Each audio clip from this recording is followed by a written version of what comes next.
warahmatullahi wabarakatuh. Perkenalkan, nama saya Nanda Ilhamatul Mutafadijah. Nama saya Lulu Mukarramah. Saya Najiha dari kelompok 10. Kami akan menjelaskan tentang pertumbuhan dan perkembangan Islam di Indonesia.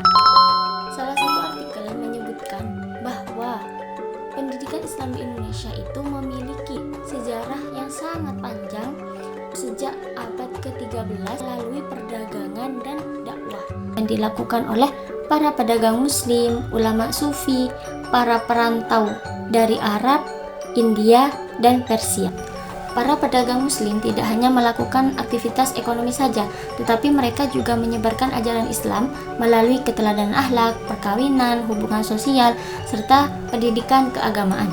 Dalam perkembangannya, dakwah ini diperkuat oleh peran ulama sufi dan para perantau dari berbagai wilayah seperti Arab, India, Cina, dan Persia. Karena keterbatasan sumber tertulis pada masa awal, para ahli mengemukakan beberapa teori mengenai asal dan waktu kedatangan Islam, yang mana teori tersebut akan saya bacakan di bawah ini.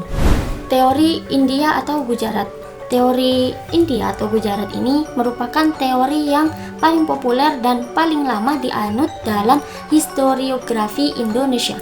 Islam masuk ke India melalui para pedagang Gujarat atau India Barat, perkiraan sekitar abad ke-13 Masehi. Buktinya terdapat batu nisan Sultan Malik Al-Saleh, yakni Samudra Pasai, yang memiliki kesamaan gaya dan ornamen dengan batu nisan di Gujarat. Hubungan dagang antara Indonesia dan India berlangsung lama dan intens, yang mana Gujarat pada saat itu menjadi pusat perdagangan dan pusat penyebaran Islam di Samudra Hindia. Yang kedua, teori Arab atau Mekah. Teori ini menyatakan bahwa Islam masuk langsung dari Arab, khususnya dari Mekah atau Hadramut, Yaman. Islam telah masuk ke Nusantara pada abad ke-7 atau ke-8 Masehi yang dibawa oleh para pedagang yang singgah di pelabuhan-pelabuhan Asia Tenggara. Buktinya banyak umat Islam di Indonesia menganut mazhab Syafi'i seperti yang ada di Timur Tengah. Dan juga adanya catatan Tiongkok yang menyatakan bahwa adanya pemukiman Arab di Sumatera sejak abad ke-7. Tradisi tabut atau tabwik di Sumatera Barat yang dilakukan dalam memperingati bulan Muharram. Kesamaan istilah, keagamaan, dan gelar seperti penggunaan kata syekh, ornamen, dan kaligrafi yang terdapat di nisan-nisan kuno memiliki ciri khas Persia. Teori ini menunjukkan bahwa Islam Nusantara berkembang melalui akulturasi budaya, bukan hanya sekedar dari adopsi ajaran keagamaan. Selanjutnya yang ketiga adalah teori Persia, yang mana teori Persia ini menyatakan bahwa Islam masuk ke Nusantara itu karena dipengaruhi oleh Persia sejak abad ke-13. Keempat adalah teori Cina. Teori ini menyatakan bahwa Islam masuk melalui pedagang dan perantau muslim dari Tiongkok, terutama pada masa dinasti Ming. Buktinya banyak pemukiman muslim di pesisir Jawa dan Sumatera. Beberapa masjid kuno memiliki arsitek bercorak Cina seperti atap bertingkat yang menyerupai kelenteng. Terjadinya perkawinan antara pedagang Cina Muslim dan penduduk lokal. Teori ini memperlihatkan bahwa proses Islamisasi melibatkan interaksi multietnis dan multikultural. Setelah Islam mulai diterima oleh masyarakat Nusantara, muncullah kesadaran beragama yang ditandai dengan keinginan untuk membaca dan menghafal Al-Quran, melaksanakan ibadah sholat, memahami dasar-dasar fikih, akhlak, dan akidah.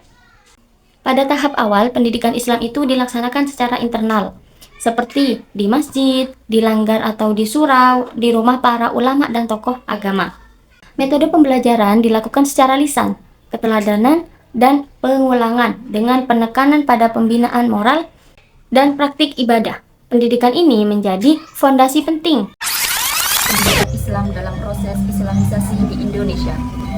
Yang pertama, definisi dan konteks Islamisasi. Islamisasi dalam konteks Indonesia tidak dapat dipahami hanya sebagai proses perpindahan agama secara formal, melainkan sebagai proses penanaman dan internalisasi nilai-nilai Islam dalam kehidupan masyarakat. Islamisasi mencakup aspek kepercayaan, budaya, hukum, pendidikan, serta organisasi sosial yang membentuk tatanan kehidupan umat dalam proses ini. Pendidikan Islam memainkan peranan strategis karena menjadi sarana utama penyebaran nilai, pemikiran, dan etika Islam secara berkelanjutan.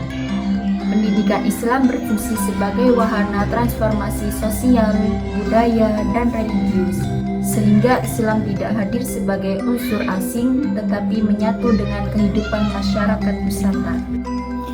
Yang kedua, ada pendidikan Islam sebagai wahana dakwah dan pembentukan umat. Sejak awal masuknya Islam ke Nusantara, pendidikan Islam telah hadir bersamaan dengan aktivitas dakwah. Melalui pendidikan Islam, masyarakat Muslim diajak untuk membaca dan memahami Al-Quran, mempelajari hadis, memahami fikih sebagai pedoman hukum Islam, menanamkan nilai-nilai akhlak dan moral. Pendidikan Islam di Indonesia telah mendapatkan prioritas utama dari masyarakat. Sejak awal perkembangan Islam di Nusantara, hal ini menunjukkan bahwa penting dalam membangun identitas keislaman umat, baik secara individual maupun kolektif. Dengan demikian, pendidikan Islam tidak hanya berperan sebagai sarana transfer ilmu, tetapi juga sebagai alat pembentuk karakter dan penguatan kesadaran religius umat Islam di Indonesia. Yang ketiga, ada pendidikan Islam dalam transformasi budaya lokal. Salah satu kekhasan Islamisasi di Indonesia adalah kemampuannya beradaptasi dengan budaya lokal. Pendidikan Islam berperan sebagai jembatan antara ajaran Islam dan tradisi Nusantara, sehingga proses Islamisasi berlangsung secara damai dan akomodatif. Lembaga-lembaga pendidikan Islam mampu mengadaptasi budaya setempat tanpa menghilangkan substansi ajaran Islam, menginternalisasi nilai Islam ke dalam tradisi lokal, menghasilkan bentuk Islam Nusantara yang khas. Sebagai contoh, pesantren di Jawa mengombinasikan sistem pendidikan tradisional seperti pondok, kiai, dan santri dengan ajaran Islam. Proses ini menunjukkan bahwa pendidikan Islam tidak bersifat kaku, melainkan kontekstual dan inklusif. Islamisasi tidak identik dengan peniruan budaya Timur Tengah atau Barat, melainkan melalui akulturasi budaya. Yang keempat, ada pendidikan Islam dalam pemberdayaan sosial dan peran organisasi. Pada tahap selanjutnya, pendidikan Islam berkembang menjadi instrumen penting dalam pemberdayaan sosial dan gerakan organisasi keagamaan. Organisasi-organisasi Islam memanfaatkan pendidikan sebagai sarana dakwah, peningkatan kualitas umat, serta pembentukan kesadaran kebangsaan. C. Lembaga-lembaga pendidikan Islam awal di Indonesia. Yang pertama ada surau, langgar, dan halaqah. Lembaga pendidikan Islam paling awal di Indonesia bersifat informal dan sederhana, antara lain surau, yang mana langgar atau musola, halaqah pengajian di masjid atau rumah ulama. Surau dan langgar tidak hanya berfungsi sebagai tempat ibadah, tetapi juga sebagai pusat pengajaran Al-Quran, pembinaan akhlak, pendidikan keislaman dasar. Sistem halaqah memungkinkan terjadinya interaksi langsung antara guru dan murid, sehingga pendidikan berlangsung secara intens dan personal. Yang kedua ada pesantren tradisional. Pesantren merupakan lembaga pendidikan Islam tradisional yang berkembang pesat, khususnya di Pulau Jawa dan wilayah lain di Indonesia. Utama pesantren meliputi kepemimpinan kiai, santri yang tinggal di pondok, pengajaran kitab kuning, kehidupan komunitas yang religius. Pesantren tidak hanya mencetak ulama, tetapi juga membentuk pribadi-pribadi muslim yang mandiri dan berakhlak. Dan yang terakhir, yang ketiga, ada madrasah dan sekolah Islam modern, yang mana dengan seiring pengaruh modernisasi dan sistem pendidikan barat pada masa kolonial, berkembang lembaga pendidikan Islam yang lebih terstruktur, seperti madrasah diniyah, madrasah ibtidaiyah, sanawiyah, dan aliyah. Saya sebagai pemateri ketiga akan menjelaskan tentang pendidikan Islam pada masa penjajahan Belanda. Penjajahan Belanda di Indonesia berlangsung sejak abad ke-17 hingga pertengahan abad ke-20. Dalam bidang pendidikan, pemerintah kolonial Belanda memperkenalkan sistem pendidikan barat yang bersifat modern. Kebijakan pendidikan kolonial dan dampaknya terhadap pendidikan Islam dalam praktiknya.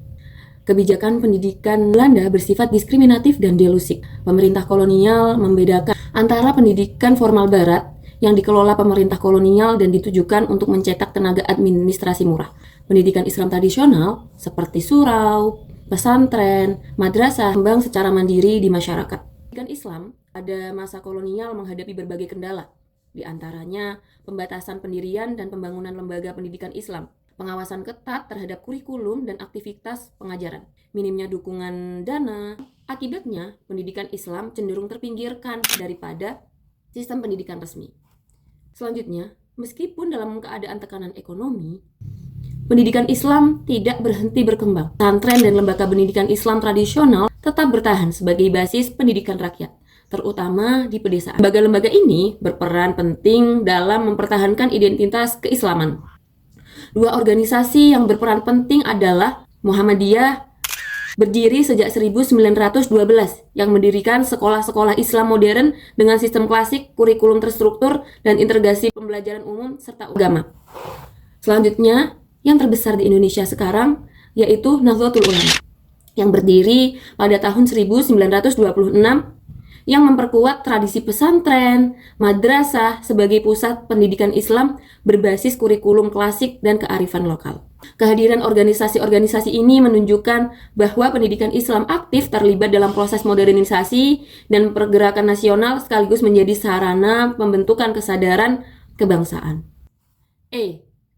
Pendidikan Islam pada masa penjajahan Jepang. Penjajahan Jepang di Indonesia berlangsung relatif singkat, yaitu antara tahun 1945 sampai 1945. Dalam konteks Perang Dunia II, Jepang menggantikan Belanda dengan membawa kebijakan baru dalam berbagai bidang, termasuk dalam bidang pendidikan. Kebijakan pendidikan Jepang dan ideologi Haku Ichihu. Pada masa penduduk Jepang, pendidikan diarahkan untuk mendukung kepentingan peran dan ideologi Jepang yang dikenal sebagai Haku Ichihu, yaitu gagasan Persatuan Asia Raya di bawah kepemimpinan Jepang. Dalam konteks ini, pendidikan Islam berada pada posisi yang kompleks. Di satu sisi, Jepang menekankan mengawasi aktivitas pendidikan. Di sisi lain, Jepang memberikan ruang terbatas bagi aktivitas keagamaan untuk memperoleh dukungan rakyat. Pendidikan Islam pada masa pendudukan Jepang, sistem sekolah dimanfaatkan untuk memenuhi kebutuhan perang. Sementara lembaga pendidikan Islam sering berada dalam kondisi serba terbatas. Melemahnya kekuasaan kolonial Belanda dan perubahan struktur politik membuka jalan bagi proklamasi kemerdekaan Indonesia 1945. Pengakuan dan pengembangan sistem pendidikan nasional, ruang yang lebih luas, dan pendidikan Islam pasca kemerdekaan. Dengan demikian, pendidikan Islam pada masa Jepang dapat dipahami sebagai pendidikan yang bertahan dalam tekanan. Sekian yang bisa saya sampaikan. Semoga bermanfaat untuk teman-teman semua. Thank you for watching.